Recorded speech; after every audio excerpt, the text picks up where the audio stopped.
우리가 지금 계속 마가복음을 보고 있습니다. 오늘 본문의 내용은 우리 오병이어 했었던 것 같은데 왜 또 나오죠?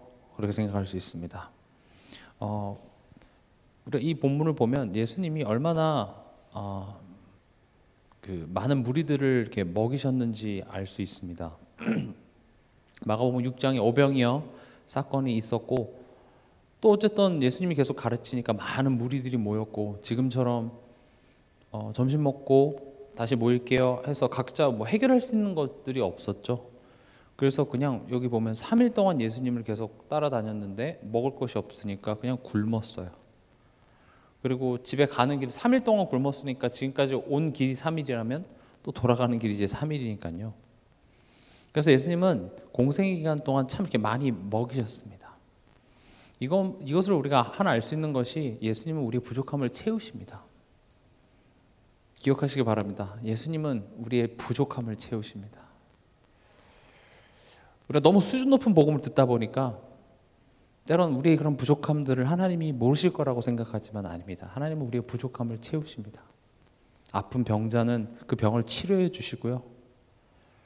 또 문제가 있는 것은 또 문제를 해결해 주시기도 하시고요.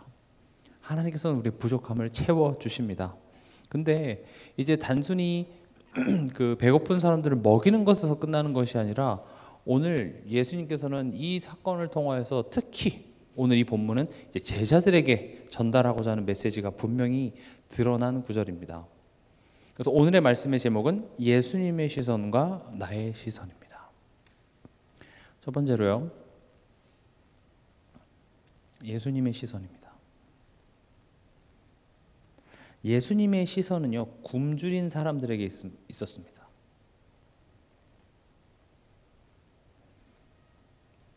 뭐 제자들도 몰랐던 건 아니었으나 뭐 나도 지금 먹고 살기 힘들어 죽겠는데, 뭐 나중에 보니까 제자들이 빵도 한 7개 가지고 있었고 물고기도 좀 있었던 것 같아요, 생선도.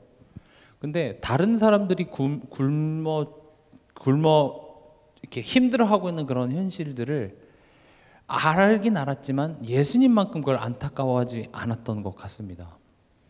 그래서 이 영적 의미로 굶주렸다, 결국 이 빵이 없어서 그런 거겠죠. 영적 의미로 빵은 무엇을 의미합니까? 예수 그리스도입니다. 그러면 지금 굶주린 사람들은 두 가지 종류가 있습니다. 하나는 정말 없어서 못 먹는 사람, 또 있어도 몰라서 못 먹는 사람이 있습니다.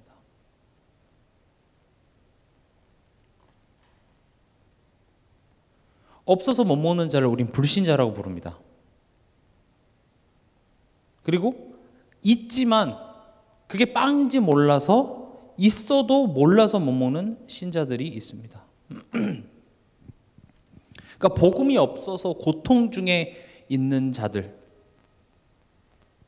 예수님의 첫 번째 시선은 그들에게 있었습니다. 불쌍하다. 목이 마르냐?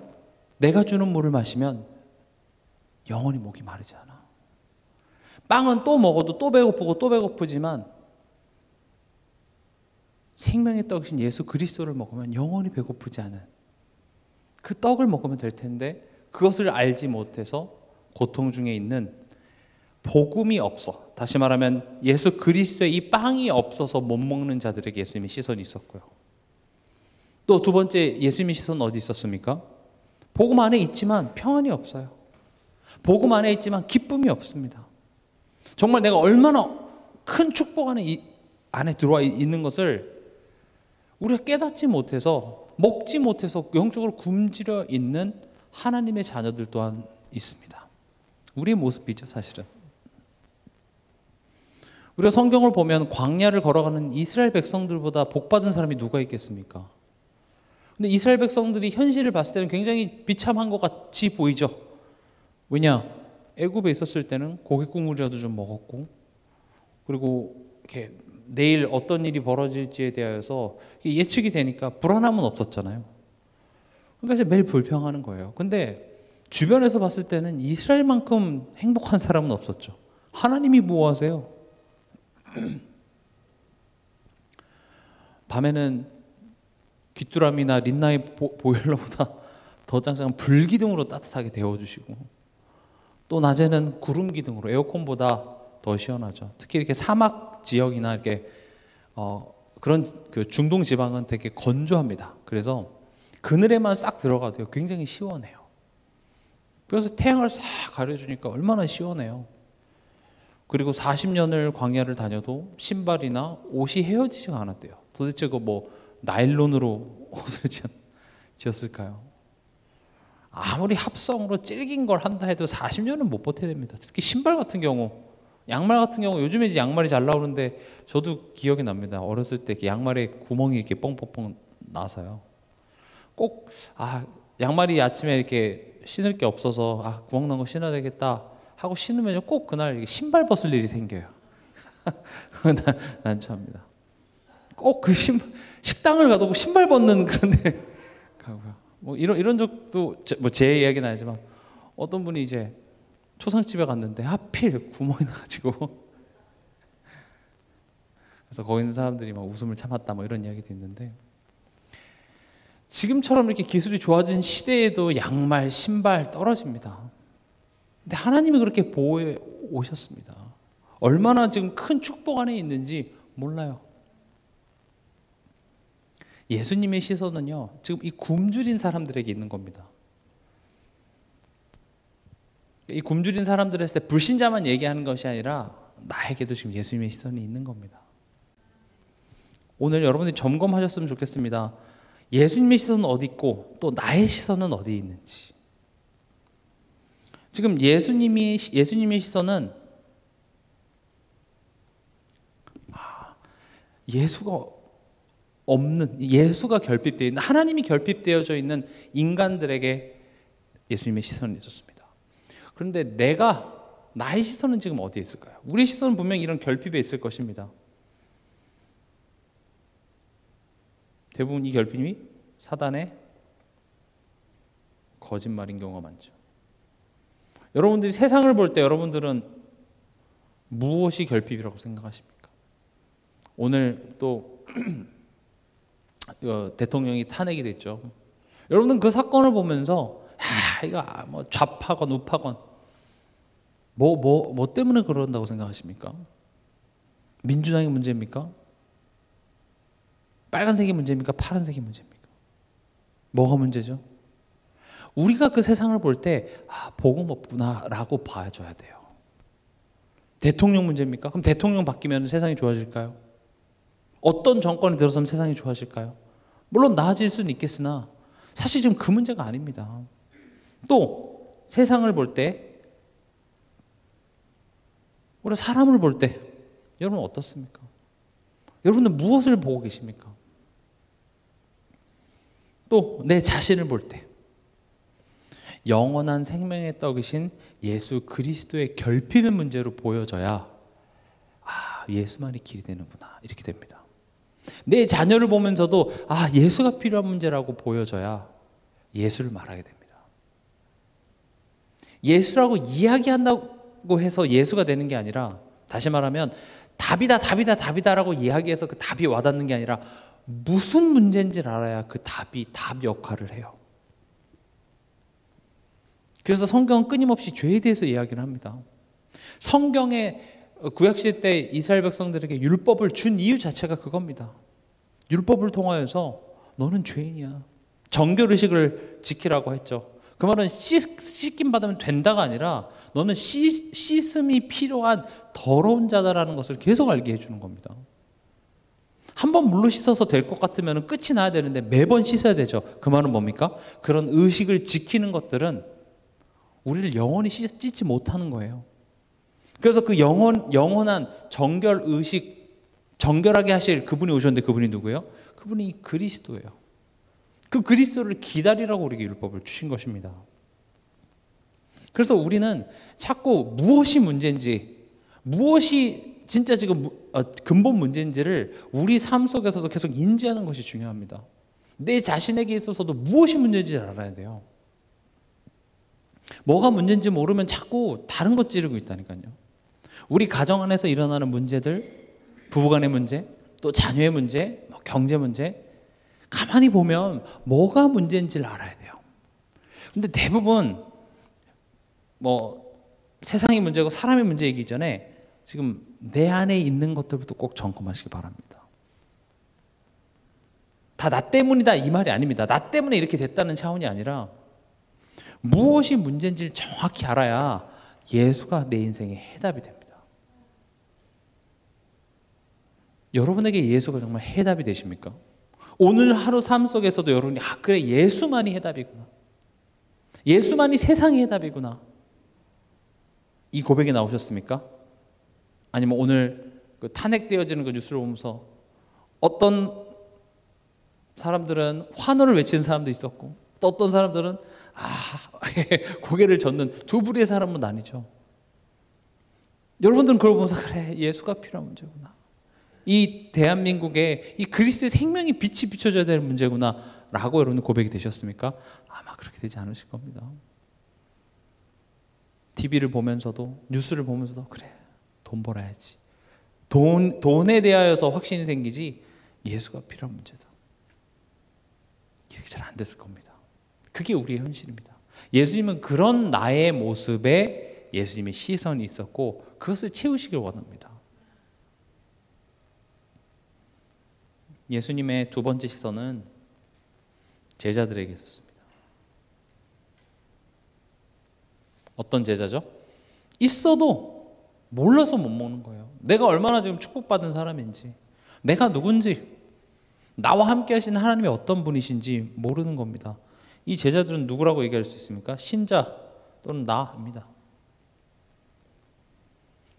그러니까 예수님이 쟤네들 어떻게 하냐, 이렇게 계속 굶었고 또 돌아가다가 쓰러지면 어떡할까? 그러니까 예수님이 그런 상황을 해결을 해주시지 않고 지금 제자들한테 뭘 하십니까?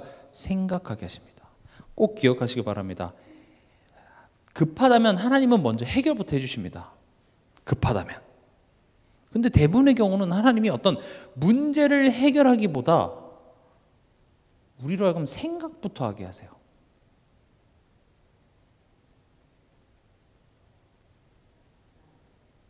왜냐? 하나님은 문제 해결하는 게 문제가 아닙니다. 하나님 능력이 없어서일까요? 여러분들의 정성이, 여러분들의 기도가 부족해서 문제를 해결해 주지 않을까요? 절대 그렇지 않습니다. 하나님 아버지십니다. 우리가 무엇이 필요하고 무엇 때문에 힘들어하는지 하나님은 내가 알지 않아도 이미 알고 계십니다. 나를 사랑하시고 해결할 능력이 있으신 그 하나님께서 문제를 해결하시지 않는다는 것은 그 문제 때문에 나 안 죽습니다. 여러분들이 생각하는 그 최악의 상황, 그 최악의 상황 아닙니다. 오히려 그 상황 속에서 생각하게 하십니다. 어떻게 하지? 무엇을 생각하게 하시나요?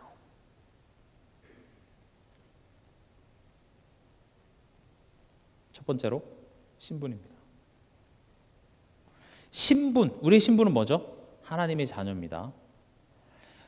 신분을 생각하게 한다는 것은 두 가지입니다. 하나님이 어떤 분인지, 또 동시에 그런 하나님과 나는 어떤 관계인지, 이게 신분을 생각하는 겁니다. 이번 주 수요일 날 갈라디아서를 시작했는데 바울도 얘기하죠. 우리 하나님 아버지와 주 예수 그리스도로부터 은혜와 평강이 너에게 있을지어다. 우리 하나님 아버지입니다. 지금 문제 속에서 생각하게 하시는 거예요. 너 하나님 자녀인 건 머리로는 알고 있지만 그 하나님이 어떤 분이시지? 그 하나님이 지금 어디까지 인도해 오셨지? 너의 삶 속에 무슨 일을 하고 계시지? 지금 이거를 생각하게 하시는 겁니다. 문제 속에서. 또 무엇을 생각하게 하십니까? 무엇을 생각하게 하시냐? 여기에 대한 내용이죠. 하나님의 능력. 하나님께 능치 못함이 없습니다. 여러분들이 그래서 이 하나님은 하실 수 있다라는 믿음의 반석에서 시작하시기 바랍니다. 이번 주 우리 실천사항이 뭐였죠? 하나님이 하신다. 하나님은 하실 수 있다. 이 믿음의 반석 위에 내 교회를 세우리니 음부의 권세가 틈타지 못한다 그랬습니다. 사단은 이 믿음이 흔들려 있거나 약한 그것을 틈을 탑니다. 똑같이 어떤 문제 속에서 하나님이 하실 수 있다라고 고백하라는 말은 그 문제에 대해서 아무것도 하지 말라는 말이 절대 아닙니다. 똑같이 일을 처리하는 과정 속에서도 하나님은 하실 수 있다라는 믿음에서 나오는 실천과 아이씨, 그냥 내가 해야지 뭐 틀립니다. 내가 내 자녀를 혼을 낸다기보다는 이렇게 훈육을 하면서 그래 하나님이 내 자녀의 마음을 바꾸실 수 있어. 하나님은 하실 수 있어. 라는 믿음을 내가 거기에 발을 딱 딛고 내 자녀에게 기도하는 마음으로 잔소리하는 것과 어떻게 저렇게 되려고 그래 하면서 내 마음속에 불신앙이 가득 찬 상태로 똑같은 잔소리를 해도 열매가 아마 다를 겁니다. 하나님께서는 생각하게 하시는 거예요. 하나님의 능력을요. 하나님은 하실 수 있습니다. 그리고 하나님의 뜻이죠. 누구를 향한이요? 나를 향한입니다. 이 문제를 향한, 내 자녀를 향한, 내 남편을 향한, 내 아내를 향한, 이 현실을 향한, 그건 두 번째고요. 나를 향한 하나님의 뜻입니다. 이것을 생각하는 것을 보고 뭐라고 합니까? 기도 이렇게 얘기합니다. 이게 기도예요. 그래서 기도할 때 하나님, 아버지 이렇게 부르죠. 하나님 나 자녀 맞죠? 하나님 사랑하시는 딸 맞죠? 지금까지 하나님 나 실수 없이 인도해 오신 거 맞잖아요. 내가 하나님을 알기도 전에 나를 먼저 사랑하시고 나를 위하여 구원의 길을 예비하사 내가 하나님을 알기도 전에 십자가에서 죽으시고 부활하심으로 나를 위한 구원의 길을 예비하시고 이 사실이 믿어지는 그 믿음의 은혜를 선물로 내게 주사 하나님 자녀 삼으시고 여기까지 인도해 오신 거 하나님의 실수 없는 하나님의 통치 속에 내가 지금 왔습니다. 근데 지금 내 앞에 있는 현실이 나로 하여금 내가 누군지 하나님이 어떤 분이신지 자꾸 의심이 들게 합니다. 그럼 이 기도에서 지금 잘한 게 뭐예요? 뭐가 문제인지를 올바로 인지한 거예요. 지금 내 눈앞에 있는 현실이 문제가 아니라 이 현실 앞에서 내가 누군지를 자꾸 까먹네요. 이 현실 앞에서 하나님이 어떤 분이신지가 자꾸 희미하게 만드네요. 그걸 딱 안 거예요. 그게 사단이 우리를 걸고 넘어지는 그 불화전입니다. 그래서 그걸 믿음의 방패로 소멸해버리는 겁니다. 그게 영적 싸움입니다. 영적 싸움은 그냥 허공에다 대고 떠나갈지어다 이렇게 이야기하는 거 안 하는 것보다는 훨씬 훌륭합니다만은 우린 그런 수준에만 머물러 있어서 되는 것은 아니죠.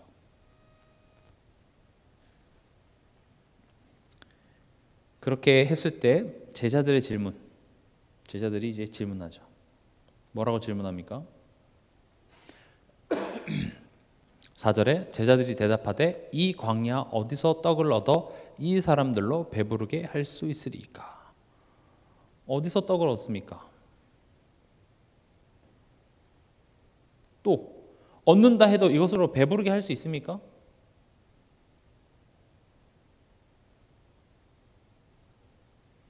당연한 질문이잖아요. 그렇죠? 광야입니다. 광야. 좀 고속도로 가다가 조금만 더 가면 휴게소 나온다 이런 차원이 아니잖아요. 배달하면 된다 이게 아니라 광야에 아무것도 없는 사막 가운데서 떡이 어디서 나오겠습니까? 떡을 만들려면 뭐가 필요하죠? 밀이 필요하죠. 밀을 만들려면 어떻게 해야 돼요? 농사를 지어야 돼요. 농사 뭐 몇 달 만에 됩니까? 그러니까 안 되는 거예요. 지금 뭐 여기서 뭘 어떻게 하라고요? 근데 당연한 질문인 것 같지만 사실 지금 이 제자들은 어떤 제자들입니까? 마가복음 6장에 뭘 경험했어요? 오병이어를 이미 경험했어요. 지금 이게 처음 있는 장면이 아니에요. 처음이면 이해할 수 있죠. 처음이니까. 근데 이미 예수님이 보리떡 5개와 물고기 2마리로 5,000명이 넘는 사람을 먹인 것을 이미 봤다니까요. 그리고 예수님이 거기에서 설명도 했는데 또 이 상황이 되니까 어디서 이걸 또 얻어요? 현실적으로만 봤어요. 이게 우리의 수준입니다. 정답의 대답은 어떤 대답이겠습니까? 그리스도시고 살아계신 하나님의 아들이신 예수님이시여 당신은 하실 수 있습니다. 저에게 이 7 떡이 있으니 이것으로 하실 줄 믿습니다. 이렇게 나와야 되잖아요. 하나님께 능치 못함이 없습니다 라고 나와야 되는데 뭐라고 나옵니까? 어디서 떡을 얻죠? 그 떡을 가지고 이 많은, 여기 지금 4천 명이라고 성경에 나와 있죠. 어떻게 배부르게 할 수 있냐라고 질문을 하죠. 그러니까 이 질문이 가만히 보면 믿음의 질문입니까? 아니면 의심의 질문입니까?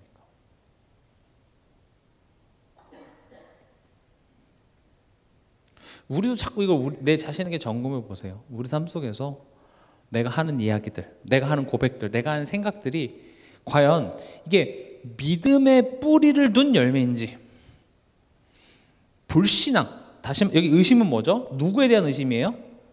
하나님의 능력에 대한 의심이겠죠. 또 내가 누군지, 다시 말하면 아까 말씀드렸던 건데 신분에 대한 그 의심이에요. 하나님의 의도에 대한 의심의 질문이에요. 그럼 어디에 뿌리를 내린 열매인가? 이 질문이 되게 중요합니다. 제가 사역을 할 때도 항상 이 부분을 많이 점검합니다. 이걸 보게 하는 거예요. 왜냐? 우린 열매만 보고 있습니다. 열매라는 것은 이런 부정적인 생각들이, 부정적인 생각과 감정들이 우리 삶 속 열매로 나타납니다. 불안, 염려, 걱정, 원망.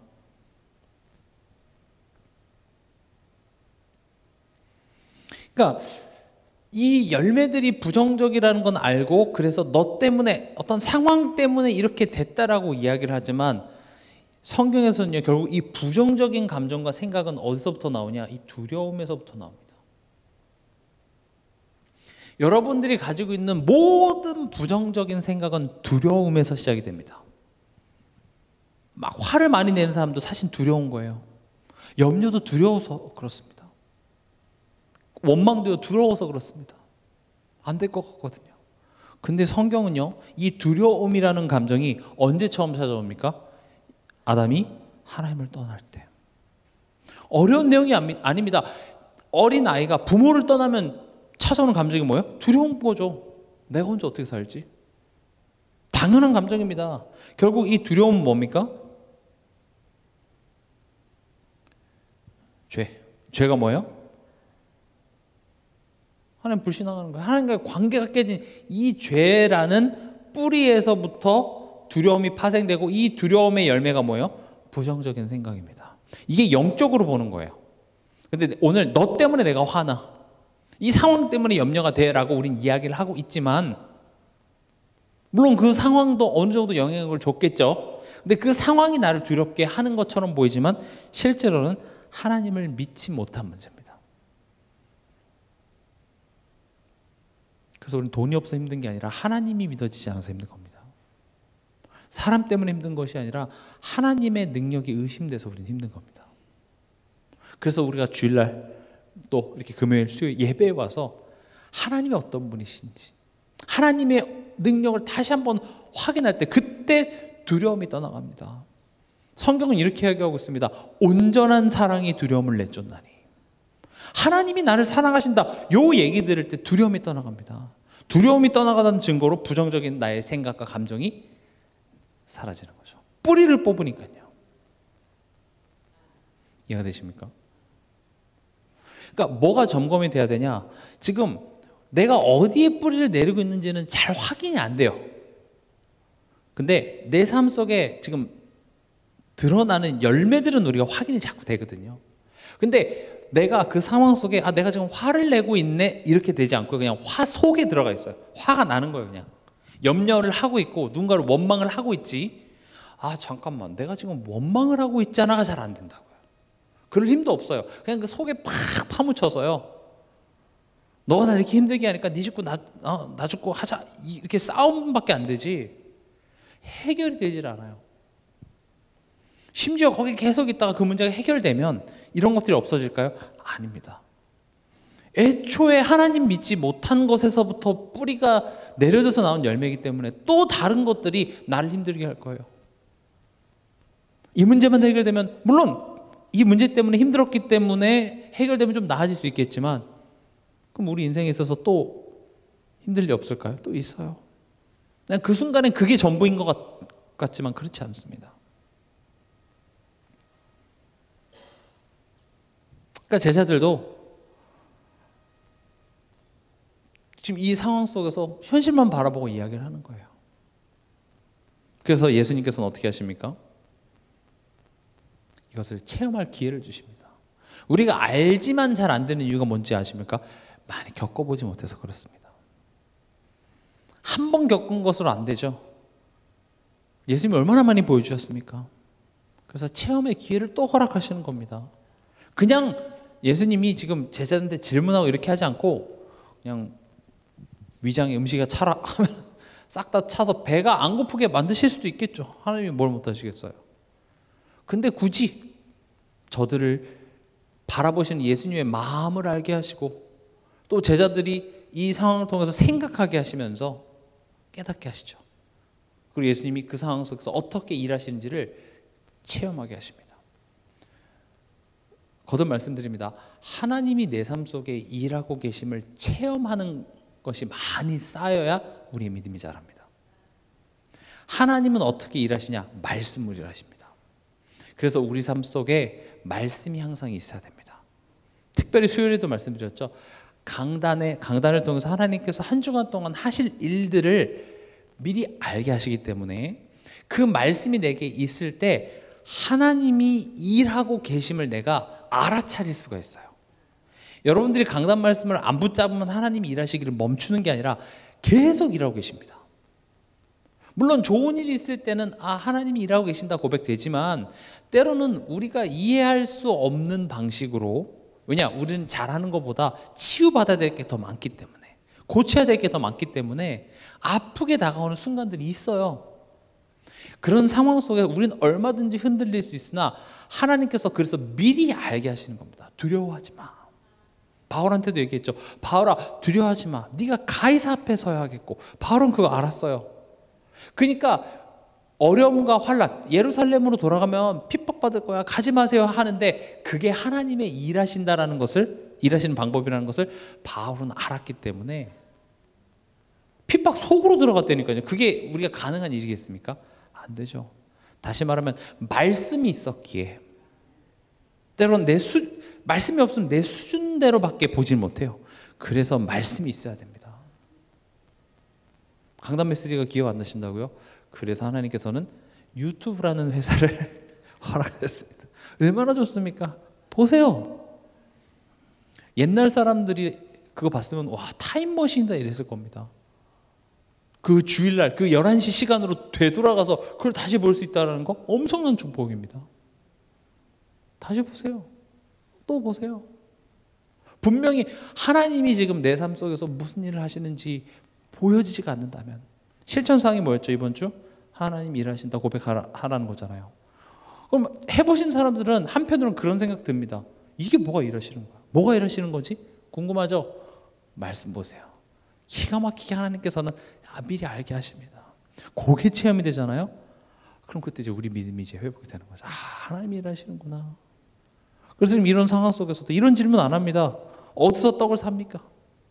어떻게 이 사람들 배부르게 할 겁니까? 이런 고백이 아니라 하나님은 하실 수 있습니다. 하나님이 하실 일을 기다리겠습니다. 이게 나올 수 있게 되는 것입니다. 이게 체험의 기회였죠.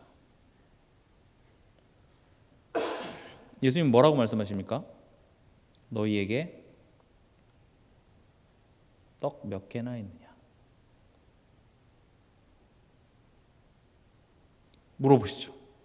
그냥 만들어내시면 되지 않을까요? 사단이 예수님을 시험했던 것처럼 돌로 떡을 만드실 수 있잖아요. 그럼 광야에는 돌이 얼마나 많았겠습니까? 그럼 돌로 그냥 떡을 만들어도 되고요. 그렇죠? 아니면 그 만나를 내리셨듯이 하늘에서 이렇게 만나 같은 걸 내려도 되실 텐데 예수님이 뭐라고 얘기하시냐? 너네한테 뭐가 있니? 이걸 물어봐요. 되게 의미심장한 내용입니다. 만들어내실 수도 있지만 너희한테 무엇이 있니? 물어봅니다. 이것은 하나님은 우리 삶 속에 기적으로 채우시고자 하시지 않습니다. 기적이 필요 없단 말이 아닙니다. 또 해볼게요. 기적도 아닙니다. 하나님의 일하시는 방법이 기적으로만 하는 게 아닙니다. 또 우리의 능력으로만 하는 게 아닙니다. 제자들의 그 빵 몇 개 있어? 그래? 그 7개 빵을 4,000등분을 한번 해보자. 그래서 이렇게 나눠가지고 그걸 물에 불려서 이렇게. 제가 그 어렸을 때 이제 부모님이 이렇게 집에 가시고 하면 먹을 게 없잖아요, 집에. 그렇다고 뭐 용돈을 이렇게 넉넉히 이렇게 주시 못하니까 외상으로 이렇게 라면을 살 때도 있어요. 라면 하나를 사요. 제 동생이랑 저랑 얼마나 많이 먹는데요. 그래서 그 라면을 어떻게 먹냐? 라면을 끓여서 물을 많이 넣습니다. 그리고 거기에 밥을 같이 넣어서 끓여요. 그 다음에 오래 끓이면 어떻게 돼요? 불어요. 양이 많아져요. 그럼 라면 하나로 2명이 배불리 먹는 기적이 벌어집니다. 지금 예수님이 야 너네 빵 몇 개 있니? 7개니? 그래서 그 빵으로 스프를 한번 만들어 보자. 불리고 해갖고 우리의 능력으로 좀 어떻게 좀 해보자. 지금 그걸 얘기하실까요? 그러니까 제가 아까 좀 처음에 질문한 게 아니 돌을 떡으로 만드실 수 있는 기적을 베푸실 수도 있는 분이 기적을 행하시지 않아요. 또 너네들한테 빵이 몇 개인지 물어봐서 그 빵을 갖고 어떻게 이렇게 해가지고 그렇게 하시지도 않으세요. 어떻게 하십니까?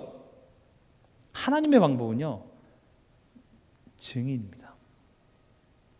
이게 되게 중요합니다. 그 빵을 예수님의 손에 들려서 예수님이 축사하셔서 떼어주니까 그것으로 사람을 살려요. 아무것도 없는 곳에서 기적을 만들어내시는 것이 아니라 나의 삶, 나의 것, 거기에 하나님이 역사하시니까 그것을 가지고 살린다라는 거죠. 그걸 보고 증인이라고 합니다. 아브라함에게도 얘기했죠. 너를 통하여 천하 만민이 복을 얻을 것이다. 그 말이 뭡니까? 아브라함아 네 삶, 네가 가지고 있는 떡 지금 물어보는 거예요. 보잘것없는 떡이지 내가 그거 가지고 내가 천하 만민이 복을 얻게 할 거야. 그렇게 됩니다. 지금 이 많은 사람은 어떻게 떡을 어디서 구하고 어디서 먹입니까? 했던 제자들, 그 중에 베드로가 있었죠. 그 베드로가 사도행전 3장에 뭐라고 합니까? 내게 있는 것으로 내게 주노니. 내게 있는 것은 떡 3개가 아니라 나사렛 예수 그리스도 이름의 능력. 이게 이제 내가 가지고 있는 것이 무엇인지 알게 되는 것이죠. 여러분들에게도 내게 굉장한 것이 있구나라는 것을 체험하는 기회가 되길 바랍니다. 때론 하나님이 그냥 누구를 통해서 이 문제를 탁 해결해 줬으면 좋겠고, 그렇지만 그게 더딜 때 그렇구나, 내게 있는 것이 무엇인지를 하나님께서는 체험케 하시는구나. 질문하십니다. 너희에게 뭐가 떡은 몇 개나 있냐? 그럼 그 질문을 하면 우리 마음속엔 반항심도 들죠. 이거 갖고 뭘 어떻게 하시려고요? 하나님 좀 해주시면 안 됩니까? 이거 갖고 뭘 어떻게 하시려고요? 그래서 이 성경은요, 일부러 떡, 생선도 큰 대방어 이런 게 아니죠. 뭐예요? 작은 생선입니다. 표현을 그렇게 해요. 작은 생선. 떡과 작은 생선은 뭘 의미합니까? 우리의 실력, 우리의 수준, 이런 것들을 의미합니다. 우리의 능력, 이런 게 되겠죠. 이거 갖고 대단한 걸 할 수 없습니다. 그걸 알게 하세요. 우리가 진짜로 교회를 세우고 지역을 살리고 세계를 살리고 우리 후대를 살리기 위하여서, 그래 내가 진짜 빛의 경제 축복을 받아서 해야 되는데 내가 가지고 있는 것은 너무 보잘것없어요. 내 능력은 한계가 있어요. 우리 교회 복음합시다, 이 지역을 살립시다. 근데 우리 교회도 지금 쉽지 않은 그런 상황이잖아요. 그럼 우리는 그 현실만 바라보면 이거 갖고 뭘 할 수 있겠습니까 싶습니다. 근데 어떻게 하십니까? 6절에 예수님께서 그것을 가지시고 축사하셨는데 그것을 가지고 4,000명을 먹여 살립니다. 나의 능력, 나의 업, 나의 경제, 이걸로 겨우 나 먹고 사는 것도 힘들어. 맞습니다. 그러나 예수님 손에 들려서 예수님이 그걸 사용하시니까 그것으로 우리가 상상할 수 없는 수많은 영혼들이 살아납니다. 이걸 보고 빛의 경제 이렇게 얘기합니다. 액수가 중요한 게 아닙니다. 우리 수준은 안 될 것 같습니다. 중요한 것은 무엇입니까? 예수님은 하실 수 있답니다. 물어봅니다. 네가 지금 가지고 있는 게 뭐야? 그 떡을 지금 다른 사람도 3일 굶었으면 제자들도 나름 그 빵 7개로 지금 예수님과 제자들이 3일치를 나눠서 먹어가고 있다는 거 아니겠어요? 사람들은 못 먹지만 어쨌든 제자들이 이제 예수님이랑 갈 때 같이 이렇게 나름 그 중에서 이게 식량 담당했던 제자가 있었을 수도 있겠죠. 밥당번. 그래서 이제 이렇게 조금씩 쪼개서 이렇게 먹고 있는데 그걸 지금 달라고 하시니까 터무니없는 이야기인 것 같은데 예수님의 손에 들려서 예수님이 축복하시니까 그걸 가지고 생명을 살리십니다. 꼭 기억하시기 바랍니다. 하나님이 축복하셔야 됩니다. 여러분들의 경제는 하나님의 손에 들려서 하나님이 쓰시고자 하는 곳에 쓰여질 때 많은 사람을 살릴 수 있습니다. 다른 사람만 살리고 내가 굶주리는 것이 아니라 뒤에도 나오죠. 배가 부릅니다. 내가 먼저 배가 부릅니다. 나에게 참된 만족이 채워지는 것입니다. 내 수준, 내 능력으로 먹고 살려고 발버둥 칠 때는 이 빵 7개도 부족했는데 그게 예수님 손에 들렸습니다. 그걸 드리는 순간에는 얼마나 갈등이 왜 없었겠습니까? 근데 예수님이 축사하시고 예수님이 사용하시니까 모자람이 없는 그런 기적들을 보여주시죠. 저는 그래도 감사했던 것 중에 하나가 목회자 자녀로 태어나서 어렸을 때 참 이런 것들을 많이 경험했습니다. 제가 뭐 얼마나 막 경제적으로 풍족한 그런 상황에서 살지 못했죠. 근데 하나님이 부족함 없이 채워주시는 것을 많이 봤습니다. 또 저도 저희 부모님을 보면 교회 헌금 위주로 모든 가정의 경제가 돌아가다 보니까 저희들한테 해주시 못한 것들이 되게 많았습니다. 그런데 지금 돌아서 보면 그 어떤 사람들보다도 하나님이 부족함 없이 다 채워주시더라고요. 아, 하나님이 채워주시는구나. 그래서 저는 지금도 뭐 헌금해라 마라 이런 이야기가 저한테는 필요가 없습니다. 그런 교육이 이미 체험해서요. 쌀이 떨어졌을 때도 하나님이 그걸 채우시는 걸 전 봤습니다. 돈이 부족할 때도 하나님이 우리는 그 돈 해결하는 것부터 먼저가 아니라 헌금부터 했어요. 근데 하나님이 그걸 해결해 주세요. 좀 잘 살았죠. 심지어 살도 이렇게 통통하게 쪄서 좀 아팠긴 했지만 건강합니다. 안 아파요. 다른 애들은 좋은 과외 받고 좋은 학원 다니지만 저는 공부 잘했습니다. 심지어 유학도 갔다 왔네요. 그 비싼 뉴욕, 영국. 그걸 우리가 돈 벌어서 그렇게 한다고 생각해보세요. 못합니다. 지나고 보니까 하나님이 다 채워주셨어요. 그걸 모르면요, 내가 내 자녀를 어떻게 한번 만들어 열심히 하는데요, 지금 이렇게 구멍이 다 새나가고 있어요. 지혜로운 부모는요, 하나님께 맡기는 겁니다. 이번 주 제가 구역공과 때도 말씀드렸지만 그 아멜렉 전투 있잖아요. 모세가 여호수아가 지금 현장에서 싸우고 있습니다. 모세는 뒤에서 내가 대신 싸워줄 수가 없습니다. 그래서 뭐 합니까? 손을 듭니다. 지팡이를 들고 여호수아를 위해서 기도합니다.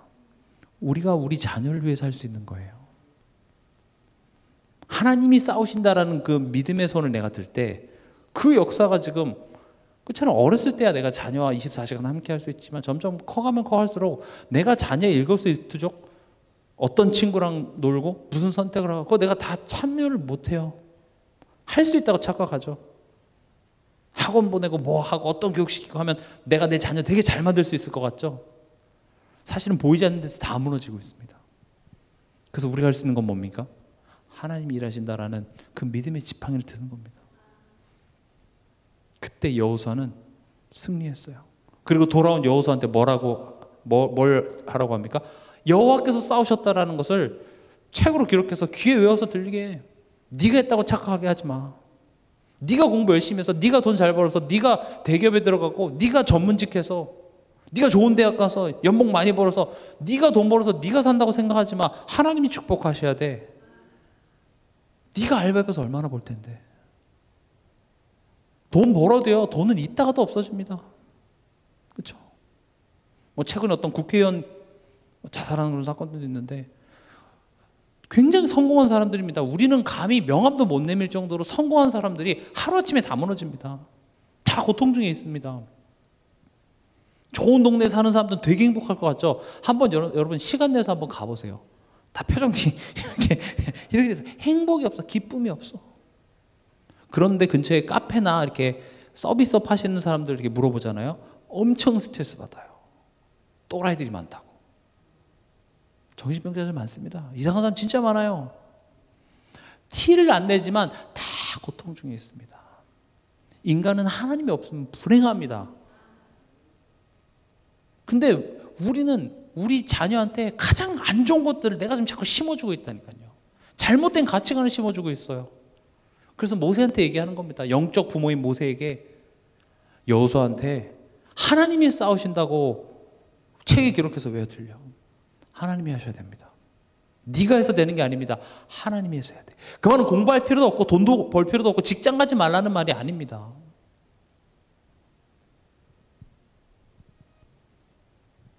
하나님께서 축복하셔야 됩니다. 그 언약을 전달하기 위해서는 부모인 나에게 먼저 이게 확신으로 다가와셔야 되겠죠. 그리고 재밌는 건 예수님께서 이렇게 돌아다니면서 예수님이 직접 준 게 아니라 축사하시고 그것을 떼어서 누구에게 줍니까? 한번 우리 읽어보겠습니다. 6절에 보면 예수께서 무리를 명하여 땅에 앉게 하시고 떡 7개를 가지사 축사하시고 떼어 제자들에게 주어 나누어 주게 하시니 제자들이 무리에게 나누어 주더라. 제자들에게. 이게 우리의 사명입니다. 예수님께서 제자들에게 주어서 그것을 배고픈 자에게 나누어 주도록. 이게 전도예요. 더 쉽게 얘기하면 내 삶 속에 하나님의 일하심,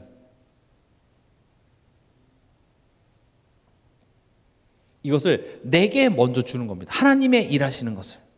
그래서 이것을 나누라고 합니다. 이걸 저는 최근에 교회 안에 사는 것을 성도의 교제 이렇게 얘기했죠. 이게 구역이에요. 구역의 목적이 이겁니다.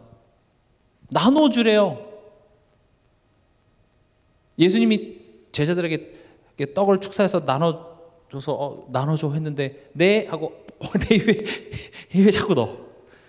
저도 이렇게 미디어 팀이랑 이렇게 바베큐 하고 하면 어떤 사람에게 구워서 자꾸 주는 사람이 있는데 어떤 사람은 구워갖고 자꾸 자기 입으로 누구라고 얘기하진 않겠는데 어떤 한 덩치 큰 한 학생이 자꾸 구워서 절로 줘야 되는데 집으로 자꾸 들어갈까? 저기서 왜 고기 안 주냐고. 저도 열심히 굽는데 자꾸 없어져. 보니까 자기 입으로 자꾸 이렇게 들어가요. 그러면 그 사람들 고기 안 주죠.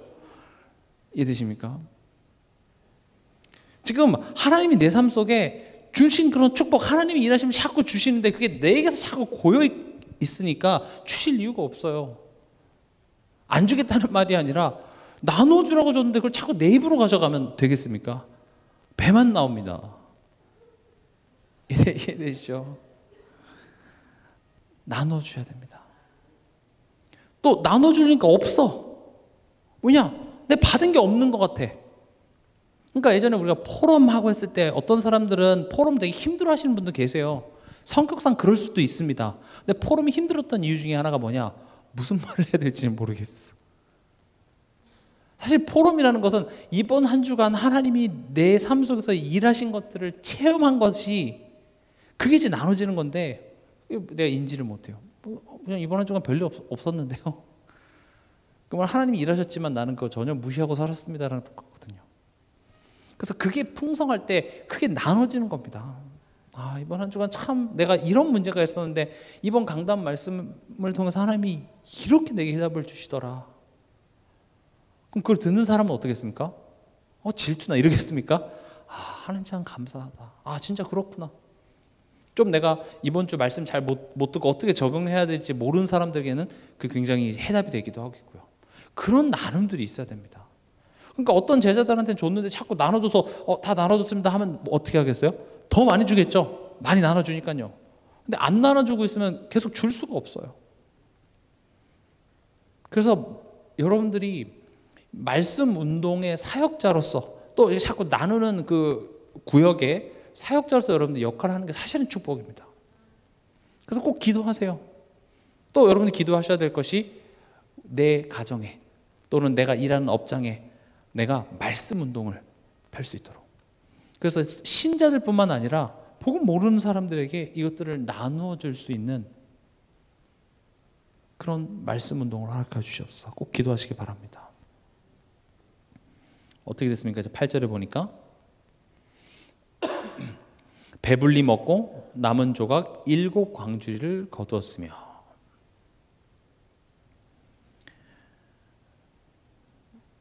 배불리 먹고 남았습니다. 이건 뭘 의미합니까?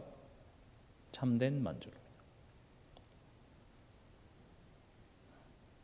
여기에 참된 만족이 있습니다. 광야에서 떡 7개 그걸 가지고 버티는, 그거는 그래도 내가 없는 쟤네들보단 내가 좀 낫다라고 생각할 수 있나, 거기는 참된 만족이 없습니다. 배불리 못 먹고 아껴 먹어야 돼요. 그런데 그 보잘것없는 것을 예수님께 드리고 예수님이 그걸 사용하시니 어떻게 됩니까? 나누어 주고, 심지어 나도 배가 부르고요, 나누어 주고 참된 만족이 내게 있더라는 겁니다. 그래서 복음은 물과 같습니다. 내게 고이는 것이 아니라 자꾸 이렇게 흘러갑니다. 누굴 통해서요? 나를 통해서. 이게 하나님이 세계를 복음하시는 방법입니다. 이걸 사도행전 1장 8절에 오직 성령이 너에게 임하시면 너희가 권능을 받고 예루살렘, 유대, 사마리아 땅끝까지 내 증인이 되리라. 오늘 이 말씀에 여러분들에게 있어서 많은 깨달음이 있길 바랍니다. 오늘 밤에 여러분들이 이 말씀을 붙잡고 기도할 때 하나님께서 여러분들의 마음과 생각을 바꾸시는 그런 밤이 될 줄 믿습니다. 말씀을 맺겠습니다. 예수님의 시선과 나의 시선입니다. 예수님이 바라보시는 그곳에 나의 시선 또한 머무는 그런 응답 되시길 주님의 이름으로 축원합니다.